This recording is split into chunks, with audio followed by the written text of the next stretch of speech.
What's up everybody? Welcome back to my channel. My name's Megan if you're new here.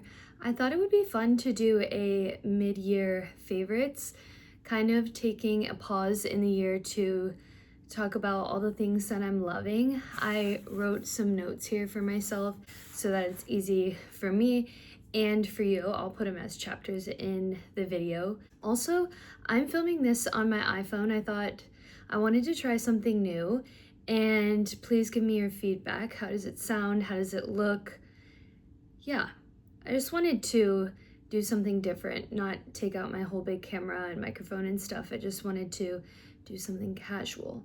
So that's what we're doing today. We're talking about all my favorite things halfway through 2026, which is actually crazy, and so much can change in 1 month to 6 months. So I'm interested to see all my favorites by the end of the year. I want to do a 2026 wrap up, but nonetheless, let's get started. I want to start with beauty products, starting off with my favorite skincare face wash and moisturizer. I'm actually out of it, but the Vanny Cream face wash, I'm obsessed with this. It's very inexpensive. It's a gentle cleanser. I feel like it does a really good job of cleaning my skin, but not like stripping the oils away.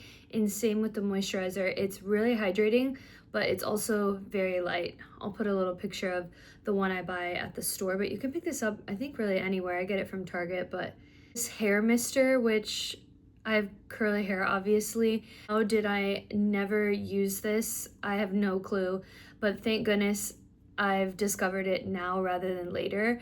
But I love using this to rehydrate my curls. It's a nice light mist so you don't have to drench your entire hair. And if you have curly hair, you know that curly hair loves moisture.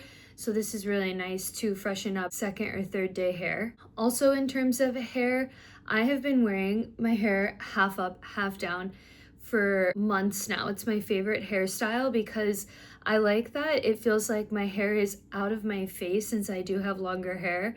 It feels pulled back and out of my face, but I can still enjoy it being down, because if you have long hair, you know how it is. Like, a lot of the time you want to throw it up and clip it up, and then it's like, what's the point of having long hair if you're always throwing it up in a bun or clip?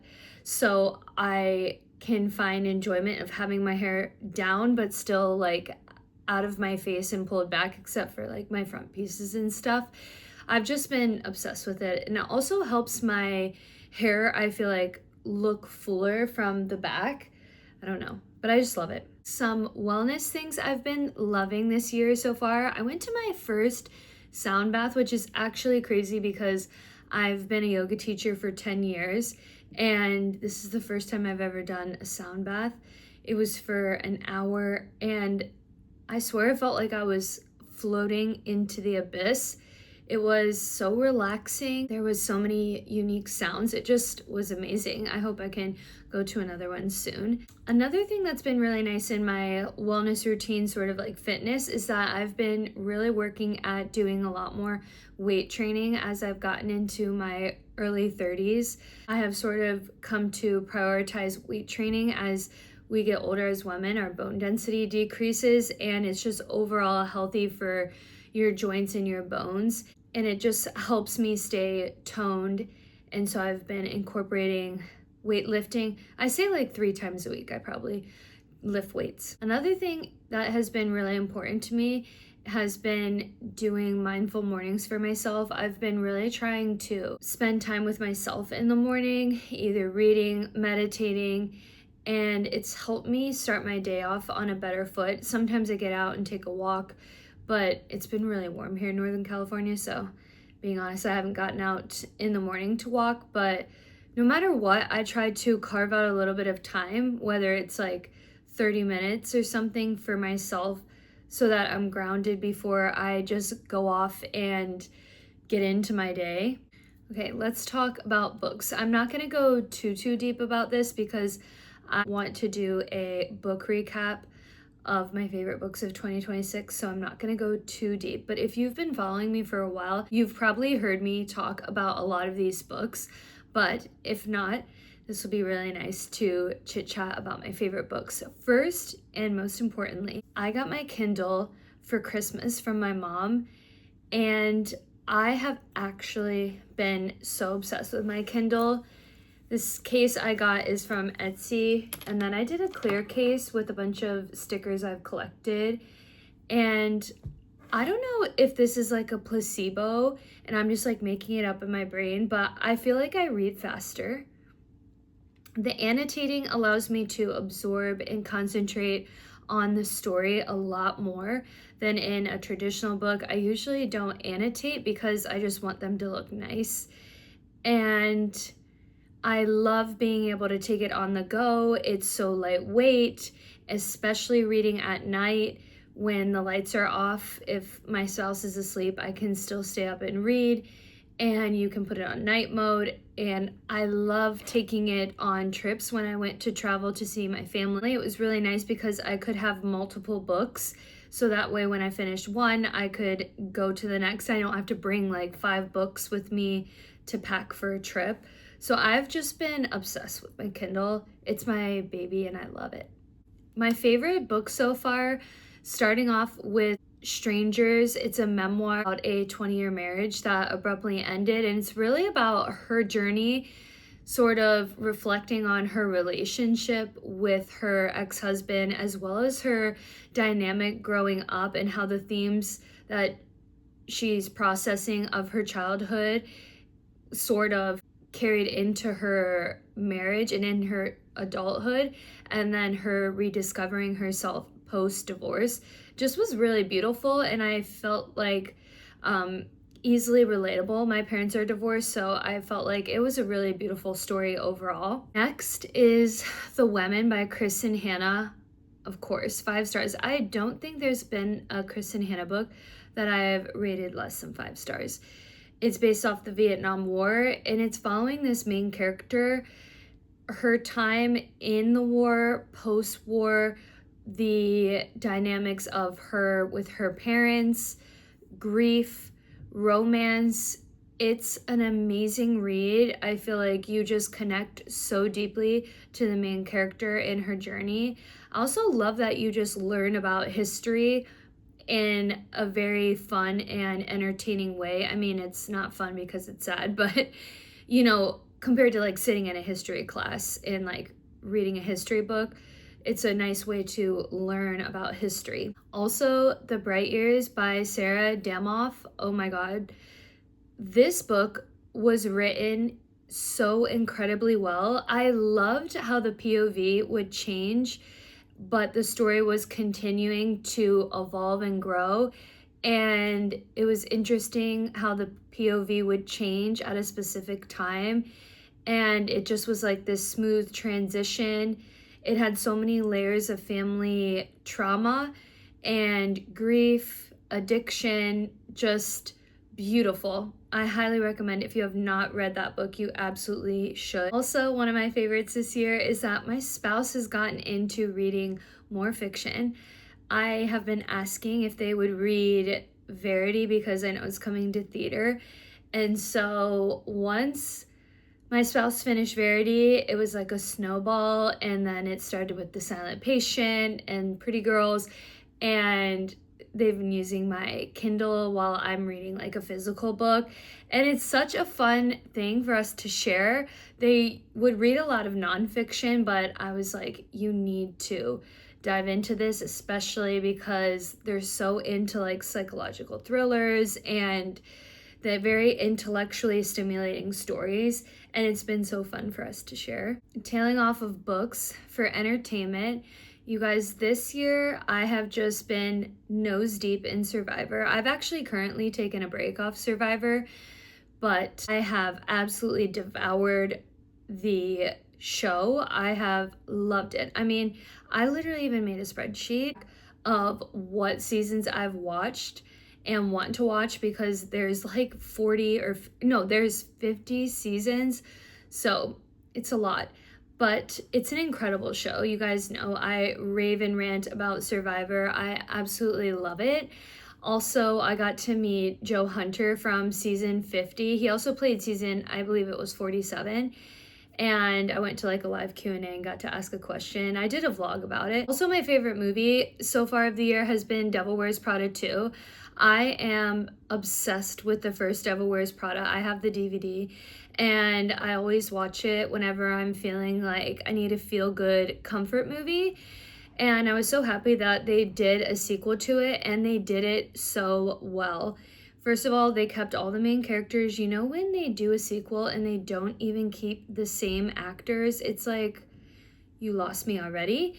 But they took a lot of similarities from the first movie, intertwining it with the second and evolving the story. I felt like it just was 10 out of 10. Another thing for entertainment that's really fun is I started volunteering at a local theater as an usher, helping people get to their seats. And I get to watch, obviously, the play for free after I'm finished ushering. And it's just such a special little hobby to have, being involved in the community and in the arts, watching people, you know, put their whole heart into acting and theater, making the stage, the production, the cast, all of it. It's just such a beautiful thing, and I'm really grateful that I decided to volunteer and reach out. Next, we're going to talk about my art favorite. I recently did a video about my Hobonichi planners, but these have absolutely been my favorite stationery system, I think, of all time. Like I said in that video, I'll link it for you guys, but I used to do bullet journaling, and this has taken the cake for me. I'm in love with it. I love the way the paper feels. It's just such a satisfying feeling. My watercolor doesn't bleed. I use acrylic markers and that doesn't bleed. And it's a nice way for me to stay organized but be creative, as well as memory keeping and like book tracking and stuff. I've been doing so much art, which leads me into practicing a lot of art this year. I've been really making an effort to do art at least once a day, even if it's something small. In addition to that, I've been trying to give my art away as just a way for me to have more purpose behind doing art. For example, I've been doing a lot of watercolor cards for friends and family, and it's brought me so much joy to create something for someone and then send it in the mail. I want to show you some of my favorite supplies. These are my Grabby acrylic markers. Everything will be linked in the description, but I use these in the Hobonichi and in art in general. They're really nice. This is my favorite watercolor palette. It's really compact, which is nice because I can take it with me on the go, and it has tons of colors. I do wish it had like a section where there was no paints so that I could have like a mixing palette area to blend colors, but it's not that deep. Watercolor has always been a medium that I've enjoyed, so it's been fun having this palette in my art supplies. Next, let's talk about fashion favorites. Finally got some new sunglasses. This sunglass case or eyeglass case is from an estate sale, but I have had the same sunglasses for a couple years now, like the same style even for a while, and I've been wanting to really change it up. And I got these oval shaped tortoise shell sunglasses from Target, and I just feel like they fit my face really nicely, and I like that they're a thicker plastic. I can see if they still sell these at Target and link these for you as well. And they're very nice with polarizing the sun. I had cheap ones from Amazon, and I swear I don't even think they did anything with the sun. I love that Capricorn style, and I've been in love with low-waisted jeans, bottoms in general. I feel like it just feels so comfortable. I still have a few high-waisted denim pieces that I wear, but I've been really enjoying some oversized low-waisted jeans. I feel like they're really flattering. Staple that I've been loving that I've found, which makes my heart very happy, because you need to have good basics and then you can really build off of it in your wardrobe. This Uniqlo baby white tee, I'll link it for you guys, is my absolute favorite. The way it fits on your arm and the waist is absolutely perfect, and it's lightweight, it's not too thick. I do wish it was slightly thicker so that I didn't have to wear a bra with it, but it's not a big deal. I love it. It was only like $14. My last fashion favorite, which don't mind how disgusting these are, I wear them to the ground. I wear them so much, especially in the summer. These like fake Birkenstocks, they're actually from Amazon. I got them 2 years ago, I think, in the chocolate brown color, and I love them. They're by Cushionable, so they're super soft. They have like memory foam. I can't get myself to buy like a $180 Birkenstock sandal when I can get a dupe for like, I don't even know, I think it's less than $40. And they're super comfortable. They have tons of different colorways as well. Next, some home favorites. I did a video where we did some shelving in the kitchen. I look back at old videos, I'm like, gosh, it was so bare there that I'm so glad that we ended up doing the shelves from IKEA. We put our Echo Show up there and we really use it for the photo slideshow. I love seeing all of our photos of like our wedding, our friends, our family, our relationship. It's just so sweet to see because we have a lot of art in the house, but we don't do a lot of photos of us. And it's a nice way to have up our photos and see different ones every day. It's just really special. I've also been loving having more tea lights around the house. These are from IKEA. They were literally probably $1. And then these pack of tea lights, you can get like 100 count or 50 count for very inexpensive, like $10, I think, and they last forever. But it's really nice at night to have soft lighting and then your tea lights going. And this specifically, because it's sort of like bubbled or textured, the light of the tea light dissipates around and makes this sort of like disco ball light. I don't know, it's just really cozy and comforting and sets the vibe of the room. I have a couple of those also in our office, which leads me into our office makeover. We redid the office.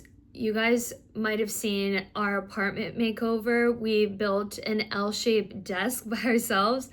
And then this year we had decided to separate the desk so we could have more space, because when my spouse and I would be working there together, Bree would be on the phone for work and I would be right here. And if I would make like any sort of faint noise, it would sort of be disruptive. And so now we extended ourselves further in the room and it makes the room feel so much bigger. We did some more wall art, did up my spouse's side a little bit more. I'll link the vlog for you guys that we did that, but it's absolutely changed the entire space in our office. Lastly, for home things that I've been loving is I have really been working on my plants in our home this year. I've taken a lot of pride in taking care of them. I have my routine of watering them and adding in different sort of plants into our home. I've been working on propagating, replanting, and going through the ups and downs of borderline losing your plant, reviving it. Just a way to nurture something that gives a lot of life and energy into your space, and it's just a little ritual I love and look forward to every week. My last two home favorites are specific to the kitchen. I have been obsessed with my KitchenAid. My mom kindly got me that for Christmas and I'm obsessed. I love doing baked goods, breads. I've worked on focaccia, pizza dough. I've done cookies. We even did blizzards where we churned ice cream and like got candies to put in it.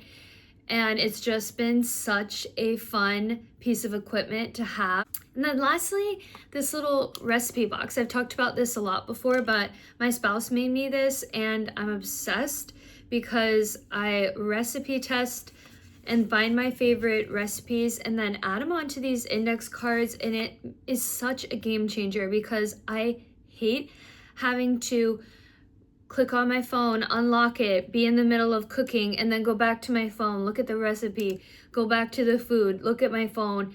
When it's nice that I can just have this out, disconnect from my phone, and focus on being in the kitchen and having fun.